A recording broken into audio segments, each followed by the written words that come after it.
All right, guys, let's do this. How's everyone doing today? Good? How are you peoples? Are they good? Good. Welcome to this week's episode of Is Breakfast Included?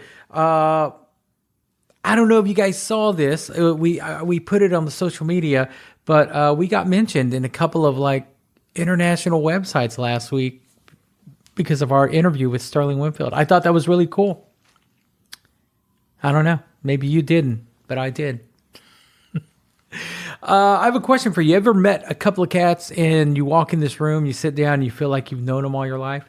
That's how I felt about this week's guest, Frank White and Alan Tecchio.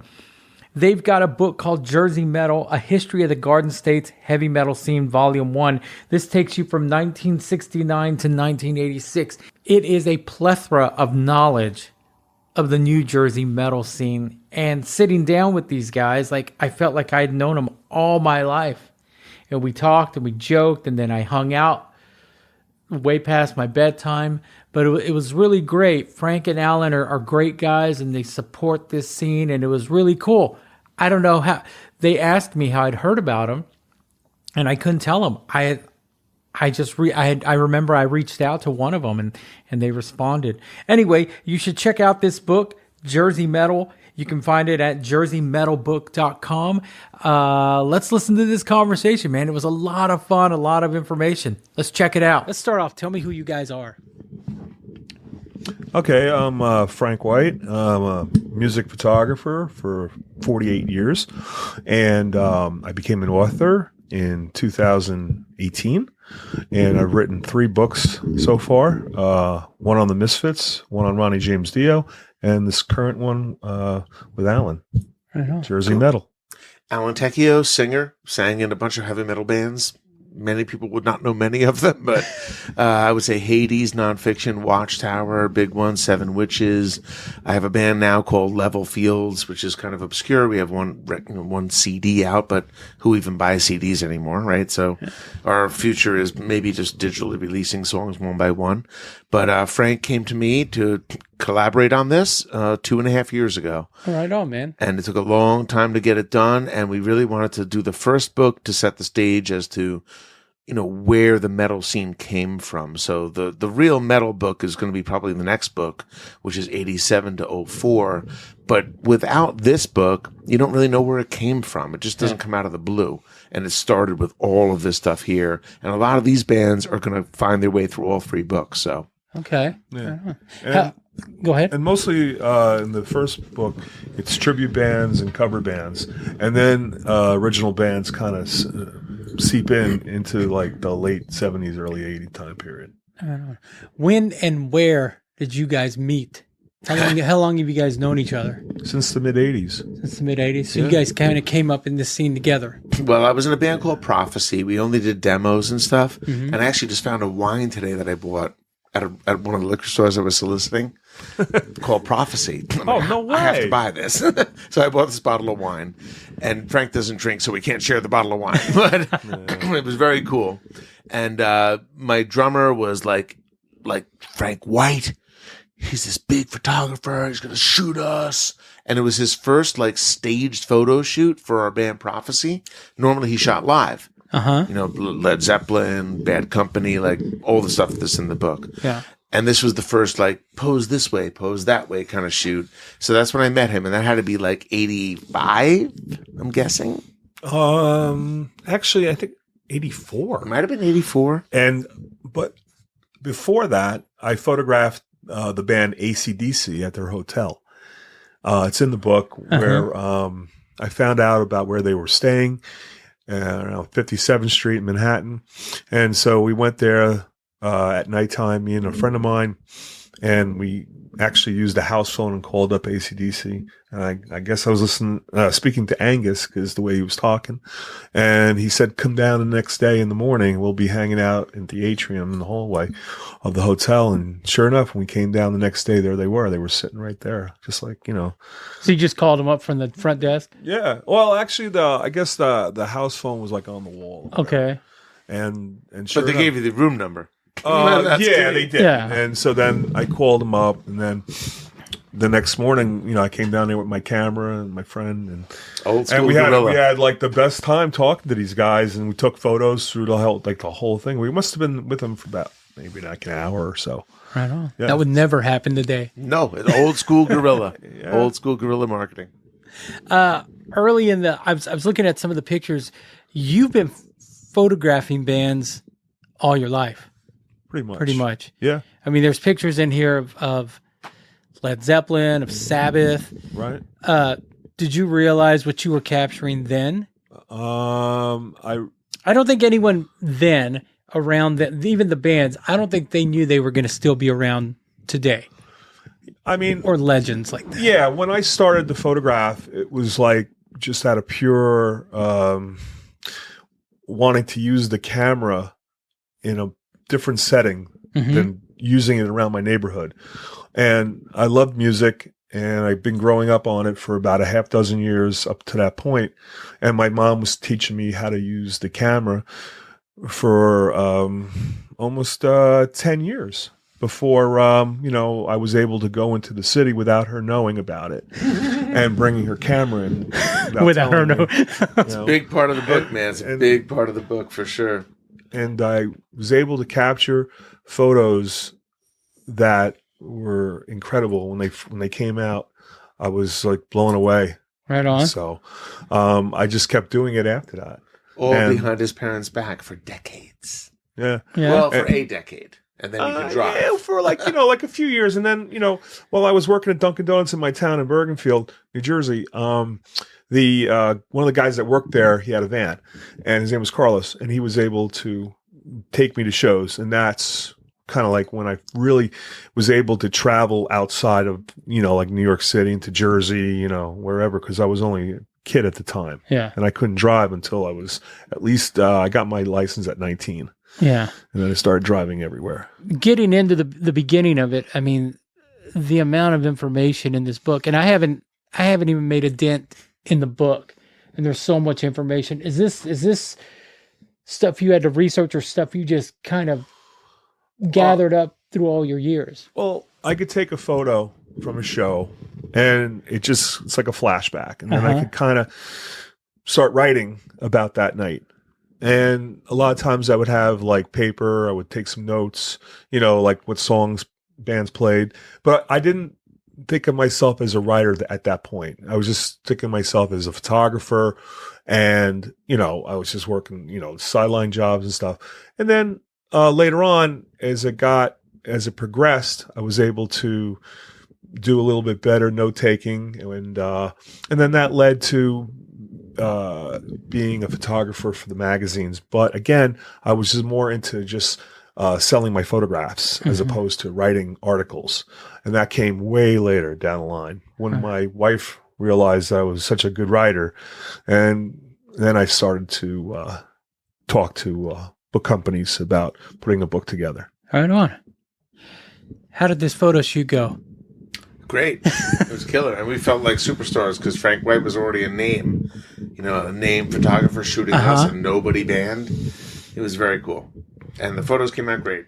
And so you guys hit it off then? Oh, yeah. Initially, yeah, for sure. Yeah, and then he came to see us play live, shot us live. Those photos were in the book, too. Yeah, and that was in the basement of a church in my town. Early days.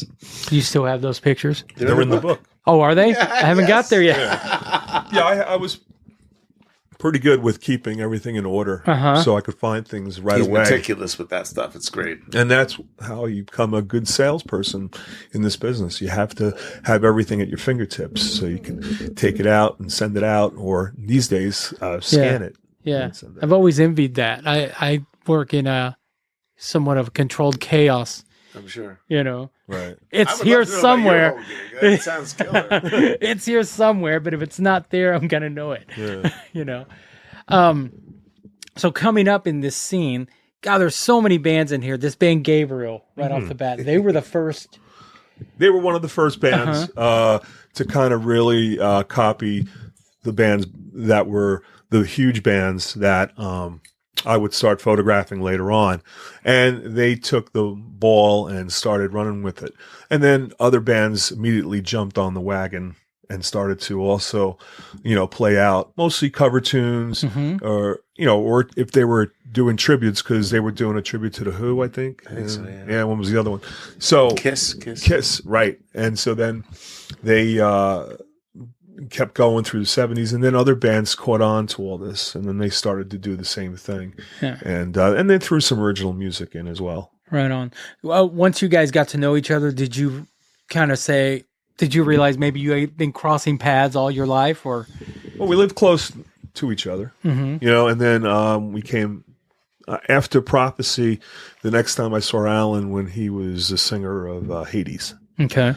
Yeah, and then we did some shows, mostly in New York, in Lemoore, Brooklyn, and we did photo sessions, a couple live shows, and backstage stuff, and then from there went on to like nonfiction. Yeah. And then Watchtower. Watchtower and then nonfiction. Right, exactly. Yeah. So when you joined Watchtower, you moved to Austin. I did. What was that a culture shock to you? Totally. Was it? But my mom had died young, and my dad was like, I'm going to Florida. And I was actually in Europe. I was about to go to Europe for a tour with Hades, and that poster is right there. And Jason McMaster, who we just talked to on the phone briefly, was like, you got to replace me. My band got signed. I'm like, what do you mean your band got signed? I got to replace you. He goes, my other band, Dangerous Toys. I'm like, I didn't even know you were in another band. They're like, really? And I didn't know what they were like. And I was kind of like shocked because it was so different than Watchtower. But it offered the opportunity, and Jason had my back. Yeah. And I told him, no, I'm going to Europe. And we went to Europe, and Europe became like kind of a shit show. Like, we're in a van with, the exhaust bleeding into the freaking van, sleeping on top of gear. It was really low budget, which is cool, but it really brought out the animosity between some of the members, particularly between me and the guitar player. And at some point in the tour, I was just like, I can't, I've your salad days, you absorb a lot of bullshit. And you just deal with it. Yeah. Because you're paying your dues. And you got to pay your dues to get anywhere in life, I believe. But the dues were being a little bit too much heavy on me. And I'm like, you know what? I got this opportunity to audition for Watchtower. It wasn't a given gig. It was an audition. And I'm like, fuck it. So in Belgium, I sent a postcard back to Jason. Or maybe it was Doug, the bass player. And I'm like, I'd like to audition if it's still available. When I got back home from Europe, I auditioned. And I flew to Texas, auditioned, and then literally a month or so later, we were back on a plane to Europe. Yeah. We spent that whole summer making Control and Resistance. Yeah. Did you tour that album too? We did. Yeah. Not so much in the States. Dan Lorenzo actually helped us out, the guy from Hades, who I had the problem with, booked some shows for us with his band Nonfiction, which I wasn't in yet, obviously. Yeah. And we played like Long Island, I think Studio One, China Club. We played a handful of shows up here in the Northeast, which are the only shows that I think Watchtower ever played up here. Really? Even with Jason. Yeah. And it was great. It was cool. It was definitely a wild experience. I was introduced to Watchtower in Dallas. You guys, I don't know if you were in the band or if Jason was in the band. I want to say it was you because it was the Control and Resistance. That was me. Tour. But you guys used to do a version of Like a Virgin? Yeah. We would do Frogger, the video game. Well, you guys had amazing musicians in the band. Those two guys. Those two guys. Best dudes I've ever played with in terms of technicality. Like, there's no holding. So that introduced me to Watchtower, and then Dangerous Toys came out. And back then, no internet. You had to find out in magazines that Jason sang for Watch. And I photographed Watchtower in New York City. Yeah, right on. Yeah. Yeah, and it was across the road from Zone DK. Oh yeah, the Sonic. Yeah, which became the Marquee. I think. I mean, we're dating ourselves, but yeah. Right on, man. No, I love it, man. All the references to the venues around here. Like I said, I haven't made it far, but I didn't realize that New Jersey had this scene. It's vibrant. Yeah, vibrant. And it's next to New York City, so. Obviously, a lot of the clubs, wanted to make it big, so they could have the bands come over the river and start playing wherever they could in New Jersey. There's a story in here about Black Sabbath being paid by a church to come play. Yes, that was in 1971. Yeah, it was part of the program that they had there at the church to have Black Sabbath come and play there at this movie theater in Paramus, New Jersey, and they had a couple opening bands, and one of them was Spider, and another band was Ezra, and the lead singer was soon to be Joe Lynn Turner. Oh, right on. Yeah, yeah. Of It's all Ezra. about that history. And his name was they used his real name. Okay. Yeah. Is that Joe Linguini? What was it? It was something different. But yeah, listen, that's a great example. This book tells the story of all the people that kind of grew from these little bands like Ezra Yeah. into big success. Yeah. Yep. What do you think is the Jersey sound? What would you define as the Jersey sound? You go. I know what I got. It's a combination, I guess, because it's just not one type of sound. It's like so many different types of sound. Really, that you got glam metal, you got pop metal, you got speed metal, thrash metal, you got cover metal, tribute metal. So it's really, you can't pinpoint it. Yeah. For me, I can pinpoint it, but I'm biased. It's Dave DiPietro from TT Quick. He created this thick freaking Les Paul sound, and he was the teacher for Zach Wilde and for Snake Sabo from Skid Row. Like, he taught those guys as students, and they all copped his sound and made millions of dollars on it. And I don't begrudge them the success, but I know it came from Dave. And Dave is so humble and so Christian now. Like, he's really like... He would never probably even endorse what I'm saying. You know what I'm saying? But I fucking know it. Like, those guys copped that deep chunk from him. And to me, that's the Jersey chunk. It's just gong, gong, gong on a Les Paul that... Through a Marshall, just straight. It's so distinguished. It's also, I haven't so- heard the name TT Quick in years. Right. And look at Mark. Mark went on to Plea and Accept now. Like, it's super cool. What do you say? And he was singing Accept. And back in the day, like in the early 80s, right when they came out, he started singing those tunes on stage in one of the local Jersey bars. And now he's this. In Now Accept. he's their singer. Yeah, It's cool. as far as that goes, the Jersey sound. Is there an attitude that comes with Jersey music? I would guess. say, yeah. Yeah, I I mean, the guy. I guess the bands are a little tougher, than maybe some bands that might have grown up in other parts of the country. They have like I guess an attitude like, hey, fuck you, Fuck you, we're from Jersey. Yeah. What are some of the bands, the more recent bands that you guys saw come up In the last couple of years? in the last 10 years? Let me see. Monster Magnet. Monster. Well, they were around a little longer. They were before that, but they Yeah. came up. Yeah, for sure. definitely. Let's see. Well, I guess like Dillinger's Escape Plan. Yeah. is one. A recent one has been a band that I discovered on YouTube called Morbid Cross, and they're from South New Jersey. They're awesome. Out of Vineland. the town of Vineland, and I listened to their song, and I was immediately captured by the way they performed, the way their attitude was in the video, and I had to show Alan the video, and then we said we got to go meet them. And so we were actually doing a photo session that day with a friend of mine, and then after that we went down to their home, and we did an interview with them, took photos, and then I had to go down again because one of their guys didn't show up because he was working. And so I went down the next time, and we were able to do like the whole shoot with the band. We did it outside, did lights, and we're snowy. It was snowed recently, so it was kind of cool. Yeah. And I had a great time with the band, and I ended up photographing them several times at different shows. And through one of the shows, some of my photos made it onto their next record. Right on. Yeah. Is that something you do now when you photograph a band? You document it, you write about it, you interview them, or? Just for the book. I don't. There are other bands that I review now for magazines like Prog Metal. Prog Magazine and Goldmine Magazine.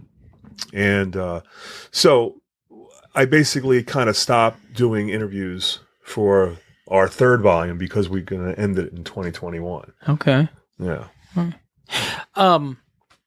This book, especially now, I've been thinking about it since you said it's going to be it's the first of three.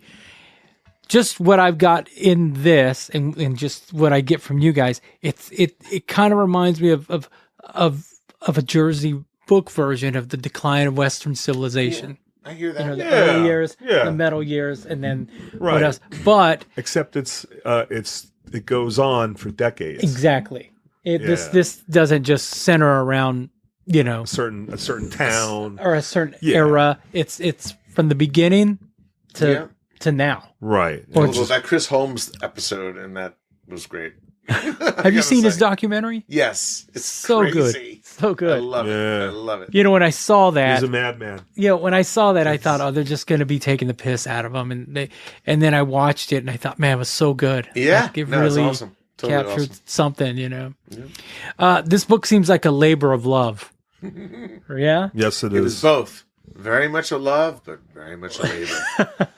But it was. I think it was fun to kind of get stuff out to the public that has never been shown before. And I don't like to share my images online. I'd rather show it in this kind of way. Yeah. So that way it's more important to the reader. Yeah. Rather than seeing, oh, I've seen that before. I've seen that. Now, there could be some photos in there that I did sell, but for the most part, most of the photos have never been seen before. Did you guys decide to do this book because of that? You want to capture the essence of the Jersey music scene? I came up with the idea in 2019, and then when I met Alan, we just started talking about the book in general, like, and how we wanted to go about it, and we just planned it out, and we just said, well, I said, let's do it year by year, and that's what we did. We just started it, in 1969, because that's when the bands like The Who, Led Zeppelin, Black Sabbath, those That kind whole of flower bands. power thing was going out. Exactly. Yeah, and those kind of bands were like mixed in there with them. Yeah. And then the early 70 Jersey metal cover and tribute bands copied those bands and brought the sound out to the stage here in New Jersey to kind of start the scene off. And then it just took off from there. Once the venues started opening here, bands started progressing towards original music. Yeah. Or was it a kind of a half and half? It's half and half at first. Yeah, it was more cover music or tribute to the bands that they wanted to do the tributes to, and then later on they brought out some of their own original tunes. But a lot of the 70 bands, they didn't make it through into the 80s. A lot of them stopped, but bands like Twisted Sister carried on Yeah. to this day. Yeah. And a lot of the 70s bands bought the book and were blown away by the fact that we even cataloged it. Yeah, You know they what had I mean? no idea. Like, they were like, oh my God. Yeah, a lot of people were stunned. They couldn't believe that a book like this would exist about a band that, was there and gone within a Were they few surprised years' with time. the images and Everything. pictures and Yeah, stuff? that we really dug out to And get a this lot of is- these images. This is an opportune point to say that the Aquarian magazine here in New Jersey allowed us archive access to put ads in there so we could timeline it. And then once they saw all the hype on it, decided not to let us use those for future pressings. So what you have here is fully limited edition. On the It'll first never pressing. be able to be purchased again. Yeah, and then Once- we actually just are at the end of revising the first volume. Yeah. Which includes a lot more stuff. Right, which I was able to find more photos. We found flyers, VIP cards. We did more interviews, and We bolstered it. better. it made it a really good thick. Yeah. you know, And why didn't they let revised you edition. use those images? Well, we're old school Jersey guys, so we did a handshake. I worked for the magazine for about 5 years back in the day. And, we had talked about trying to timeline it that way because it was smart. Like we could figure the dates exactly. Yeah. Figure out the timeline of when these bands were playing this room or that room. And I just went to them directly and I said, hey guys, can we access the archives? Let us into your archives and we'll spend all our time you're not going to do anything but key us in. And they keyed us in for multiple days. I mean, like Frank was there for like 8 hours one day. It was ridiculous. And they knew what was going on. They knew that there were going to be images of their newspaper ads throughout the book. Right. Which at first it was from 69 to 2021. And if we did an entire book, it'd be like a huge encyclopedia, over 1,000 pages. And we'd still be working on it to this day. But we decided to chop it down into 3 volumes, and this is the first one. And I must say, interestingly enough, if you know Weird New Jersey, it's like a TV show, a book. It's multiple entities. It's 2 dudes. These 2 guys named Mark. Mark Skirman is one of the owners of the Aquarian, and I met him at Chiller, which is when we released the book initially back in October on Halloween weekend. And we were selling shirts and books, and I signed a book for him, and I gave it to him. And if you look at the very last page of the book, there's Mark Skirman with the other 2 partners of the Aquarian with a photo they gave us. And they knew full well what was going on. They were on board. Yeah. 100%. We paid them $400 to make stickers for the book. So, like, it's not like it was something coming out of the left field where, oh my God, you're using our stuff. They were fully aware of it, but it's not like you guys snuck in and got everything. No. We were there. I was there, I don't know, a good part of the day going through newspapers from like 1969 to about 1975. It was a ridiculous amount of effort and time put into it for sure. And they knew all this was happening. But then when they saw all the hype, I got to say, Mark from Weird New Jersey, he did not put his name on that email that they only sent to Frank, not even to me, saying, you can't use our stuff going forward. Sell the books you have printed, and any future printings, we don't want our stuff in there. And honestly, I also know some other people who I won't name by name who were like, just give them money. They just want money. Give them some money. And I'm like, if they wanted money, they should ask at the beginning, and then we would give them the money. Yeah. But they never did. They acted all cool and chill, like, we're all cool, man. It's all like good.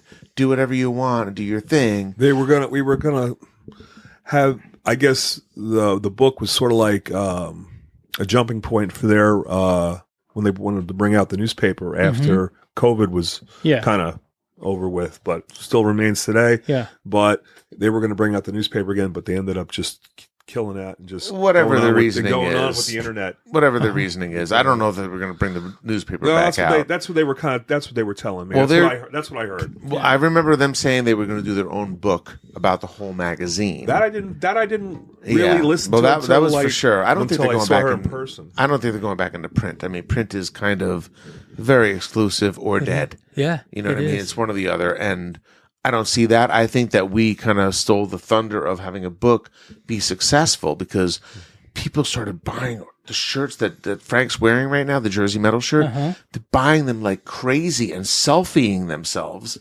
And that hype was just like momentous, and it was really growing, and it's still growing to this day, which is great. It's a slow burn, but it's really steady. We had more shirt sales today. Yeah. I saw the freaking... Well, that's what you want. It's a slow... You want it to grow slowly because this, like I said, only sets the stage for the next book.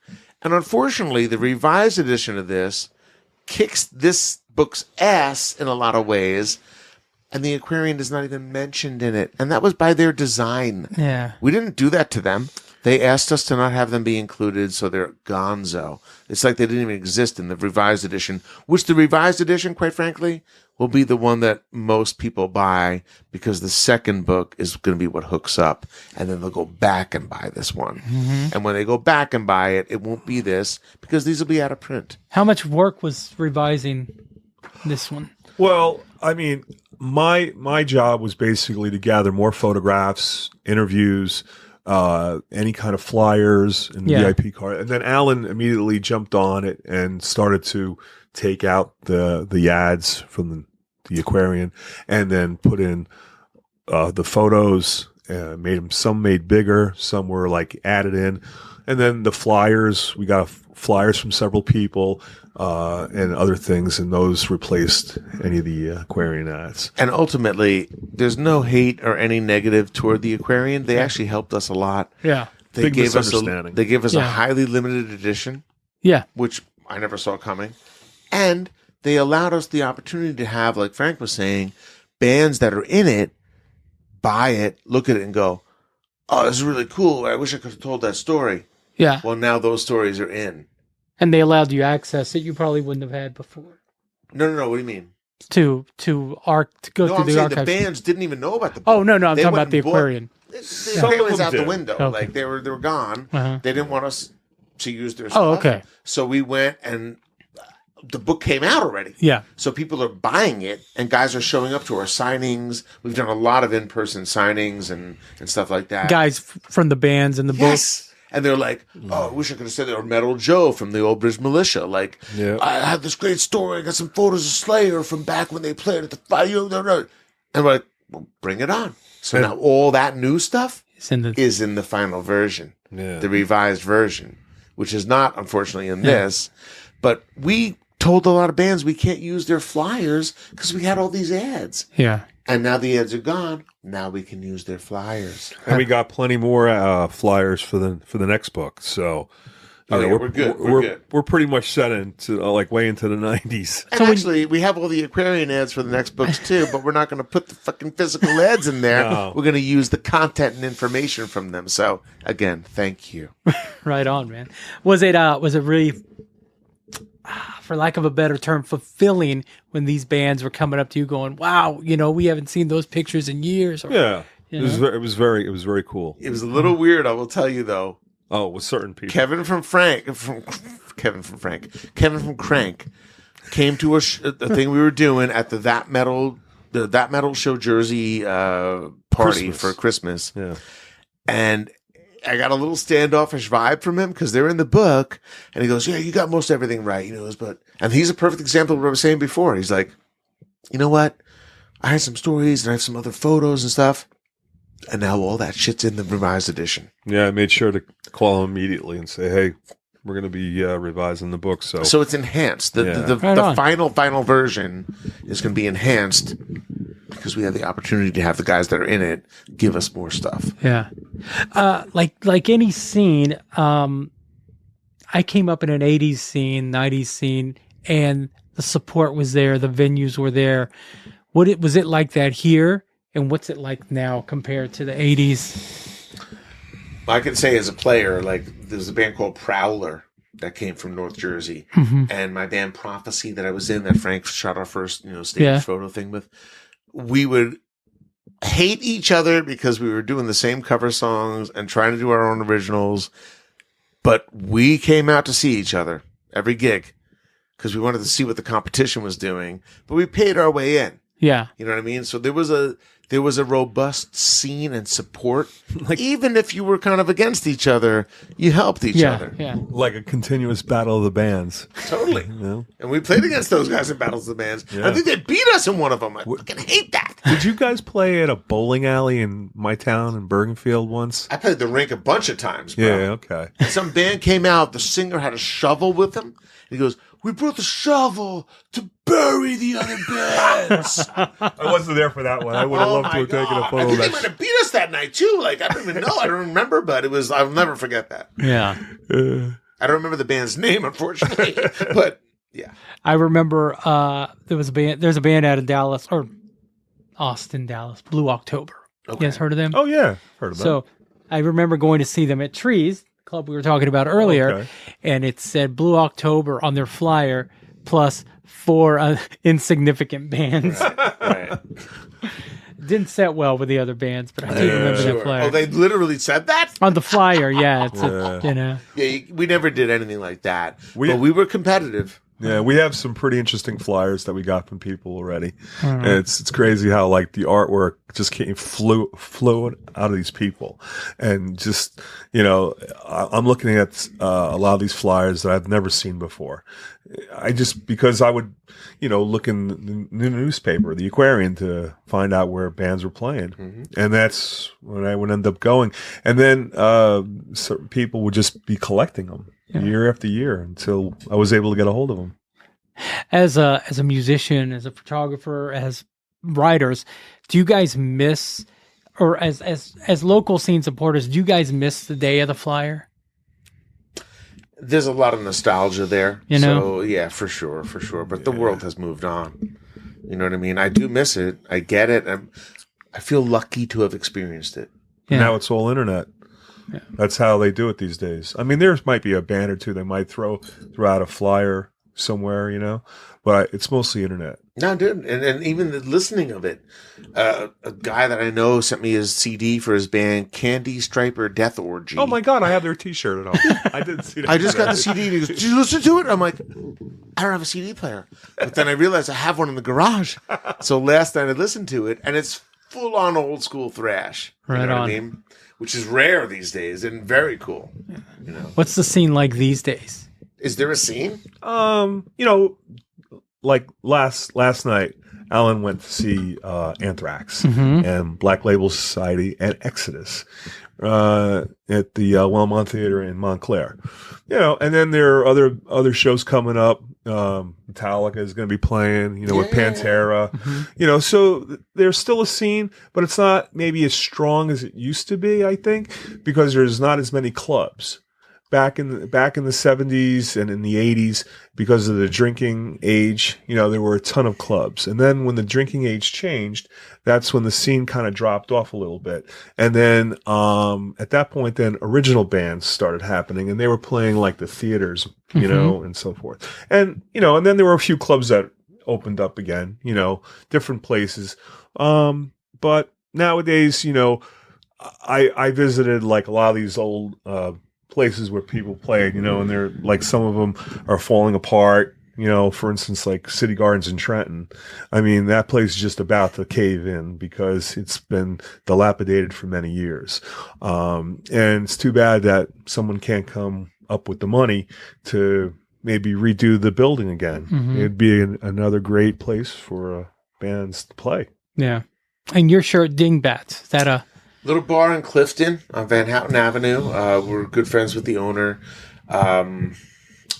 Truth be told, I mean, I sold ads to that venue for previous owners back in my day of selling ads. So I've known that spot for a long time. But Freddie Dingo created this space for live music. It's a small room, maybe 300 people, maybe more if you pack them in. And he's a real good source of support for the scene, for whatever definitely. the scene is, for sure.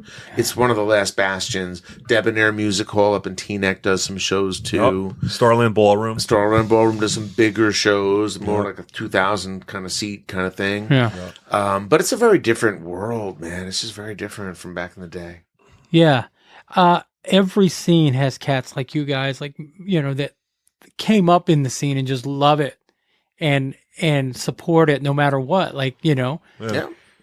you know, you won't find me going to a bar in New York because I don't know anything. But if I'm home, I'm going to go to Trees. I'm going to go to Three Links. I'm going to go to places that, you know. Unless You it's- should go to Dingbats. You should totally go to Dingbats. Yeah, You know, Dingbats there was is a good place, when I saw your shirt, I'd heard of the place because some buddies of mine played there, Drowning Pool. Played there, I think, in October. But, you know, I don't know my way around. Yeah. When you go, you tell me you're going, and if I can't meet you, I will hook you up with Freddie, the owner. He's a great man. dude. There's always MapQuest.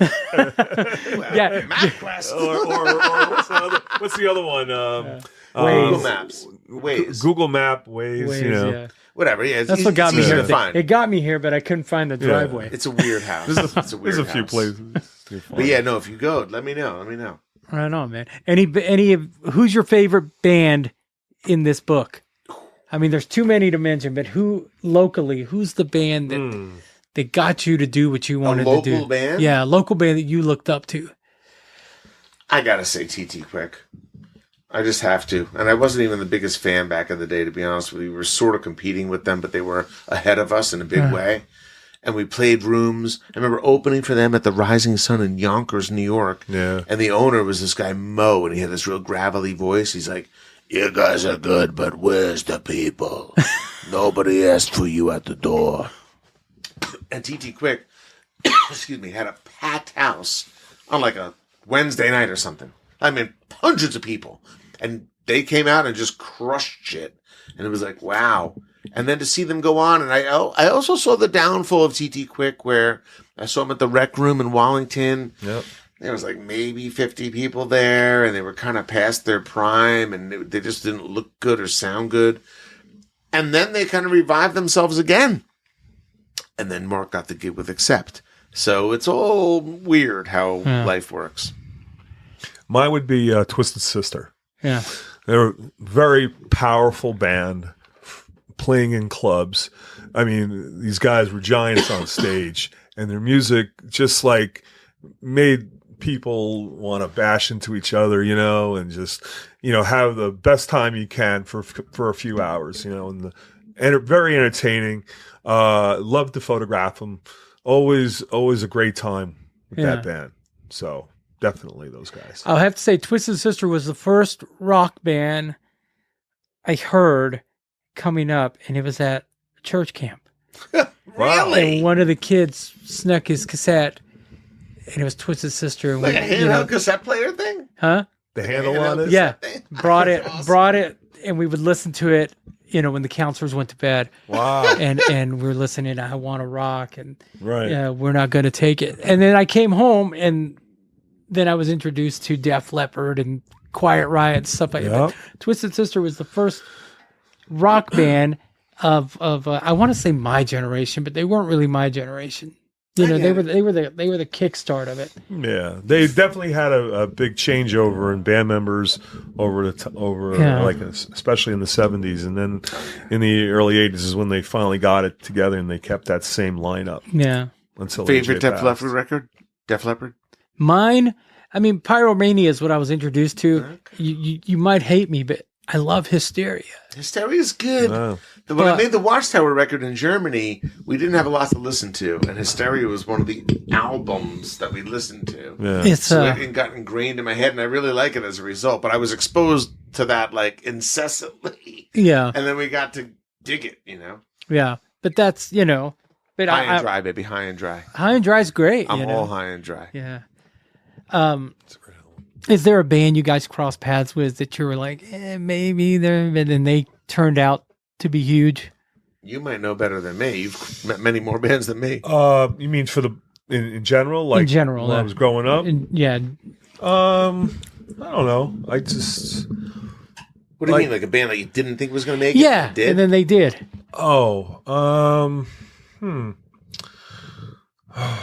Tough. I can't think of one at the moment, really. Because I guess when I was photographing all the major bands. So then when I started shooting in the scene, a band like Monroe, for instance, they were a cover band, but they had original music, and they would have done really well, and if they had the right management, but they never had the best management, and they lost their way and just decided to break up. That band I thought would have made it if they would have kept going, in the right direction. Right on. You mean a band that made it, right? Like, Yeah, a I'm band trying that to think. I can't even think. Yeah. you guys have had. I was looking up this afternoon, and I was just going through, refreshing my notes. Like, I think Il Nino is from here. Yep. Yeah, Like yeah. we said, Overkill. 40 Below Summer. Yeah. Of course, Skid Row, and Yep. we know these those bands. acts are coming up in the next volume. Personally, I would say Zach Wild, right? Because like Zyrus, Yeah. decent band. That was his local whatever. band. And then I just saw him at Black Label, and of course he did all the Ozzy stuff. And Frank has the sickest photos of him for the next book Right. with Ozzy that are Right. just like Zach prime time. You know what I mean? Like Yeah. amazing shit. It was like with the band for I think 1 or 2 years at that point. Yeah, right? yeah. But it's just a guy ascending. So if you're looking like for a band Yeah, that ascended, I can't find one, but an artist that ascended, absolutely him. Yeah. How do you guys feel about Ozzy announcing he's done, that he can't tour anymore? I can't believe he lasted this long, to be Yeah. honest with you. I mean, the guy went through a lot over the Yeah. years, and it's, you just can't help what happens to you, Yeah. as time goes on. And I guess maybe if he wasn't involved in that accident, Yeah. he'd be ready to go on tour. Yeah. Yeah. Well, man, this book is pretty awesome. What I've gotten into it, I can't wait to finish it. I can't wait for these this next issue or this next volume. Well, there's the revised edition of this, and then there'll be the second volume. Yeah. I want to have the book out in time for the next Chiller Theater Expo, which would be at the end of April of this year. I think that would be Of next year. no of this year. April? Yeah, I mean, There's no fucking way I'm finishing that. well, it's we're pretty close to getting it. The revised edition or the second book? The revised. Oh, the revised, yeah. The revised. We'll be good. We'll be good. What's the Chiller Theater Expo? It's a local horror convention that has celebrities and people that sell collectible items, and they've had it for like over 30 years now. And I've known the owner and the guys that book all the talent. Yeah, but you met the owner in the early days in the book. Yeah, I was working at a place called Collector's World in Bergenfield. They sold different items. People had different glass booths, and I sold photos and buttons. And the guy, Kevin Clement, he sold music, and we just became friends then. But then after he left, I didn't see him for like 10 years until he opened up a store called Chiller Theater after the television show from the 60s. Yeah. And there was a hand that would come up and it would say Chiller. And then it was like a clay animation of, when it opened up the show. And then he opens up a store using that name. And he's selling horror items. And Kirk Hammett became a good friend of his through his collecting. Yeah. And then he decided to open up an event called Horror-a-thon. And then that turned into Chiller. And so that's been going on since like 1990. Oh, wow. Yeah. And so last few years, because of my other books, I was able to have tables there. And then we decided to also get table for it's like 10 Jersey minutes Metal. from here, so next year you got to come. Yeah. Yeah. Sure. Yeah, it's not too far from Jersey City. And your other books, one was on the Misfits. Yes. And then the last one was on Ronnie James Dio. Were you a huge Ronnie James fan? Yes. I first photographed him in 1975 when I was 13 years old at the Beacon Theater. And then I was so impressed, I started buying their albums. And then the next time I happened to photograph them when he was in Black Sabbath. Okay. And they So did the the first Black one was Rainbow. Yeah, Rainbow in 75 at the Beacon. And then Sabbath. And then I saw him at the Black and Blue concert, which was with Blue Oyster Cult, and they made a movie from Nassau Coliseum. And then I saw him again at the Garden, photographed him, and then went on there to see them when he was a solo act, and so on. Okay. I'm a huge Dio fan. I met him at the mall I worked at. I was on my lunch break, and he walked down the freaking middle of the mall, typical American mall. Dead, though. It was like a Wednesday or Thursday. There's nobody there. And I see this little dude walking down the freaking hall with this gigantic guy next to him. And I'm like, that's an odd looking couple. And as they approached me, I'm like, that's fucking Ronnie James Dio. So I walk up to him, I'm like, excuse me, but you're Ronnie James Dio, right? And he goes, as a matter of fact, I am. And I'm like, I'm a huge fan. I'm like, you're a god to me, brother. That's so nice. I just want to shake your hand. I didn't want to like embarrass him or bring attention to him. Shook his hand. I walked away, and then he got swamped with like hundreds of people. He goes, I'm just here to buy a pair of boots at the Wild Pair. And then he got completely overwhelmed. I think it was the Sacred Heart tour, if I'm not mistaken. And of course, then I went back downstairs. That was the big stage, the Dragon? The Dragon. Yeah, right? yeah, exactly, exactly. So Very approachable guy. Yeah, super cool. What I saw of Ronnie is he never turned anyone away. When I saw Heaven and Hell, the most recent, the last tour they did, fans go out and back by the bus to try and he sat out there for hours talking and taking pictures. It's super cool. Yeah, he knew. He had a respect for the fans. Yeah. Well, man, I got a couple more questions. What do you guys want people to take away from this book? That the state of New Jersey was a great scene for metal music as well as for other types of music. And that this book will give them a lot of insight about what went on year by year. And they'll get to learn how, we as a photographer and a musician was brought up, listening to some of this music and then becoming part of the scene. Your foreword is written by J.J. French, Yes. and he even says that you'll find it all in this expansive. Yeah. The words he uses are, and there's so much information in here. It's whether you're a fan, if you're from Jersey, if you're Or a fan of music, that's what this is. Bernie, you know what's funny is that like we talked about doing this book for 2.5 years, and I think a lot of people talk about doing books and doing things and striving to do whatever, and it just never happens. And I know we had a lot of naysayers that were sort of like, "Oh, that's great. How's the book going?" Like they're almost afraid to ask you because it's never really going to happen and materialize. And we made it materialize. Yeah. So for me, getting this first edition done, really, because I was a little skeptical. We didn't really put out a lot of information about the book right away because we didn't. I personally didn't want to have a lot of people coming up to me in 2 years and say, "Hey, what's going on with the book?" But we interviewed the bands, and then if they told people, that's fine. And if we told a few people, and then eventually, as things started rolling, we got more questions, and then finally we decided to put out a website and Facebook page, and then the book, and then first the shirts came out, and then the book came out. Yeah, make it real. But I was working on this book at a lot of bars and restaurants because I used to be a real estate guy who sold bars and restaurants. So I'm at the bar working. Everybody's like, "Hey, what are you doing?" "Oh, I'm writing this book." And it becomes this kind of thing, even with the staff, where they're like, "It has the book going." Like they feel almost sympathy for you, Yeah. And you're like, "Listen, man, the book takes time. Yeah. It takes a lot of time. We had a lot of revisions to do. We want to get it right."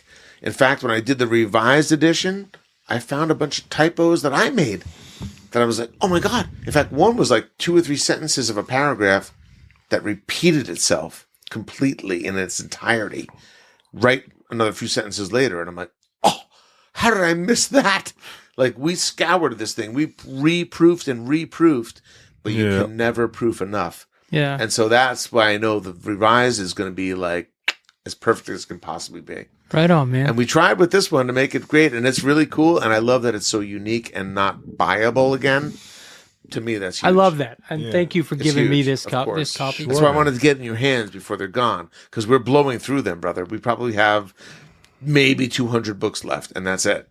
It's a very unique book because it's a statewide book, and I don't know of any other statewide music books out there. Yeah, there's usually It's niche. It's Yeah. niche. I mean, because we're a smaller state than most of the states out there, and so it was very confined.